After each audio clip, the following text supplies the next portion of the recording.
Salam sejahtera untuk kita semua. Perkenalkan, saya Dwi Pratiwi, guru SMA Metodis Al-Sadai Perbaungan.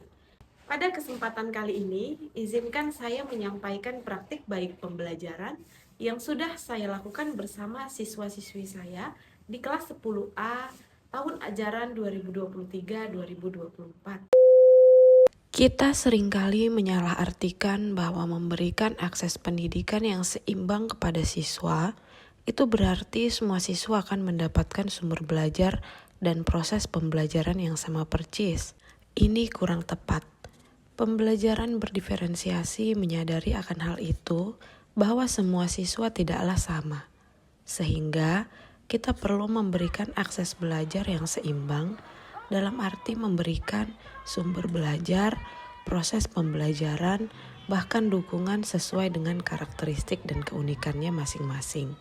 Tentunya untuk mencapai tujuan pembelajaran. Proses pembelajaran yang bermakna dan relevan menjadi poin penting dalam kesuksesan kegiatan belajar. Kadang was-was ketika kita menerapkan metode atau model pembelajaran yang tergolong baru kita pelajari, tapi kita harus mencoba.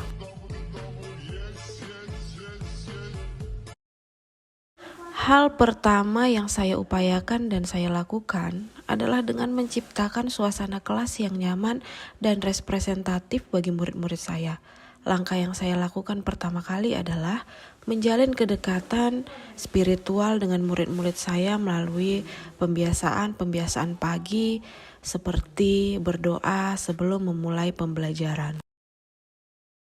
Kita sudah masuk ke materi besaran dan satuan. Berarti hari ini kita masuk ke materi besaran dan pengukuran. Besaran dan pengukurannya. Ini materi minggu lalu. Di dalam proses pembelajaran, saya juga menampilkan video-video pembelajaran yang menarik dan interaktif.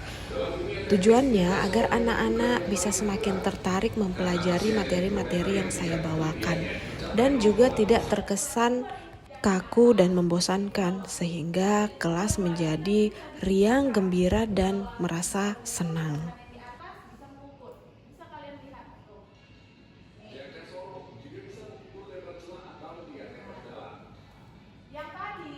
Yang tadi kita bisa mengukur secara keseluruhan. Bisa kita masukkan misalnya nih guli. Guli ini bagian depannya kan ini yang dihitung tengahnya, dalamnya atau diameter dalamnya. Misalnya ada gelang, ya. Ini Ibu mengukur nih.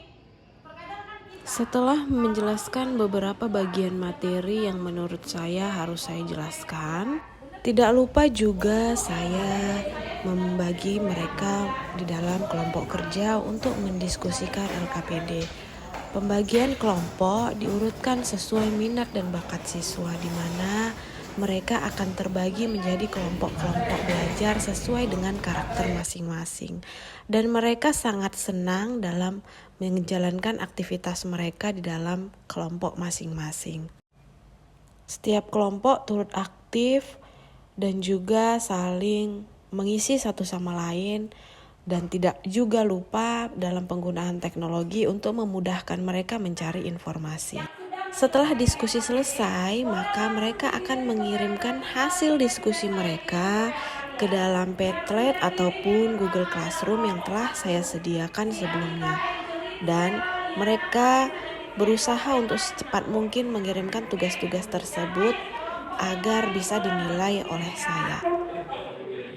Tidak lupa juga saya memberikan penguatan kepada anak-anak yang telah mengirimkan tugas ke dalam Padlet, tugas yang telah dilakukan berdiskusi, dan saya memberikan tepuk tangan juga apresiasi kepada anak-anak yang sudah mau berusaha. Tidak lupa juga saya memberikan penguatan pembelajaran di akhir untuk menyimpulkan hasil pembelajaran kami hari ini.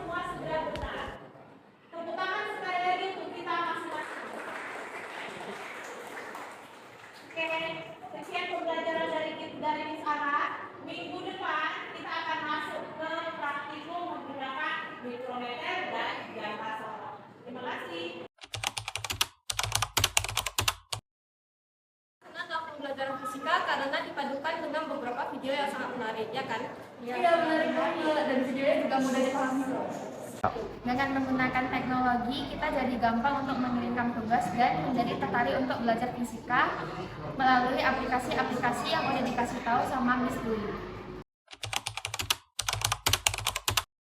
Halo, perkenalkan saya Mindo Manulang. Saya adalah guru matematika dari SMA Metodis Alsari Pedoman. Menurut saya pembelajarannya sangat menarik karena